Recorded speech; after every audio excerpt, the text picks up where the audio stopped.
Hello, it's time for catch up after the Kidnapping Kenya story was released last week. It's now the 5th of June 2025. I'm at home in Manchester and it's raining, so normal service has been resumed. First things first, if I can cover off a little bit of admin with regards to what happened with the first video, which has completely blown me away with the reaction that I got. So I don't really know what I'm doing with YouTube, but here's some statistics. The video itself says 566 views, but the channel, for want of a better description, has 1.1 thousand views. So maybe that means some people watched it twice. I don't really know. And there are only 19 subscribers from that 566 or 1100 views of the video. So if you could do me a little favour and just subscribe and like and comment to this video. I'm not a full-time YouTuber, and I know you've probably heard loads of people say, please like, comment, subscribe and all the rest of it. But lots of people watching this video want to know what's coming next and what's going to follow this incident.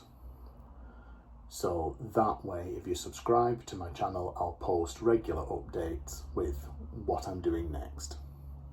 If you're not used to YouTube, it sounds like something that you would have to pay for. However, it's not. It's completely free. So please give the channel a subscribe and we'll see where it goes. So, and as I kind of indicated at the start, I've been completely overwhelmed with the amazing comments from everyone. Everyone has been so kind and thoughtful and caring. The comments I've got, mostly on Facebook rather than here on YouTube, have just blown me away. Everyone has been so supportive. But I can tell from the comments who's watched the whole video and who hasn't. So, what's been happening since I got home? Well, the biggest challenge has been to deal with the 3 banks concerned, because the criminals took over my accounts for 1 debit card and 2 credit cards. The debit card was for my account with the Co-op Bank, and they really surprised me because it was the biggest amount and they were the quickest to deal with everything and get things pretty much back to normal. The transactions that were pending were blocked. The ones that went through have been refunded. And a very good experience with that particular bank. One of the credit cards was with the Halifax, and they were only a day or 2 later, and everything's all good with them. Everything's up and running. I'm back on my internet banking. I've got new card and PIN number. Everything's sorted. The third card, which was my Barclaycard Avios card, is still dragging on. Apparently the process they have in place at Barclaycard is that they need to send me a claim form in the post. Despite several calls and assurances from them, after almost 2 weeks since the first contact, I've still not received this claim form in the post. And to be honest, that's stressing me out because I feel like I cannot move on until I get this account sorted out. So the actual processes they have at Barclaycard are causing me additional stress. I've been told that they're moving to an email-based system, but the fraud department hasn't yet adopted it. So who would have thought that the Co-op Bank would be faster than Barclays? As I'm pretty sure Noah was using Personal Banker on the Ark and searching for accounts on 2.4.1. Apologies, you'd need to have worked for the Co-op Bank to know what I'm on about.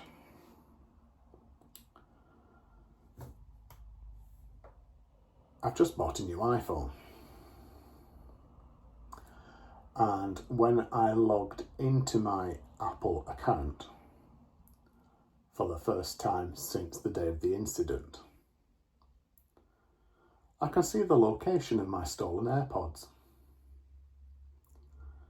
And it looks like they're actually in the police station in Langata, where I reported the incident.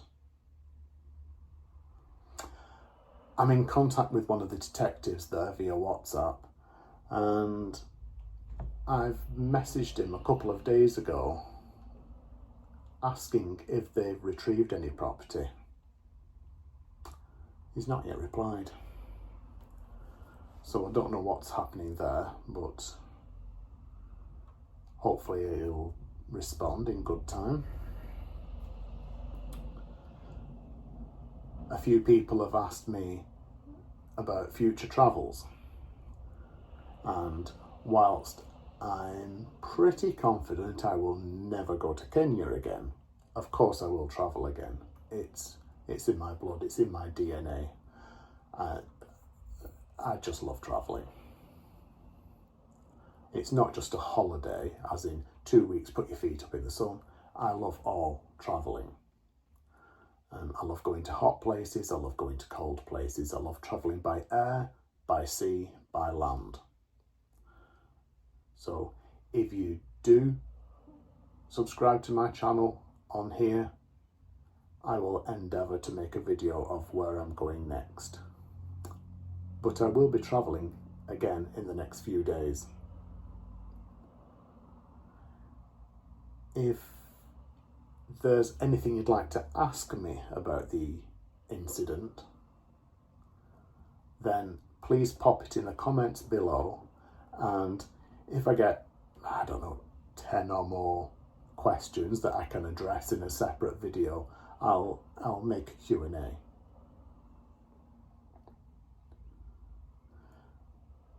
When I made the original video, the purpose of it was to document things like maybe back in the day you would have written a diary, but nowadays you record a video of yourself waffling on. That I wanted to put things in a recorded format whilst they were fresh in my memory. As whilst the incident is not something I'll forget for the rest of my life, some of the minor details and nuances of what happened do become a more faint memory. And I'm happy for them to become a more faint memory.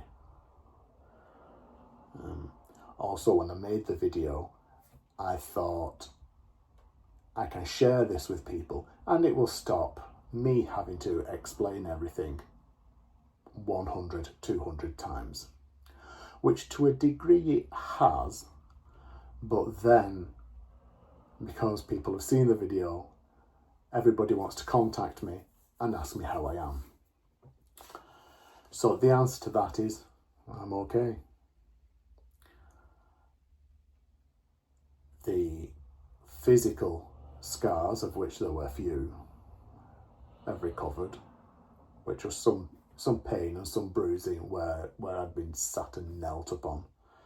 But the mental scars will take time to heal and will last a long time.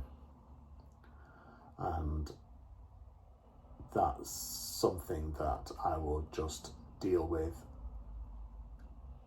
as I progress through the next few weeks and months. And I honestly do not know what that's going to look like.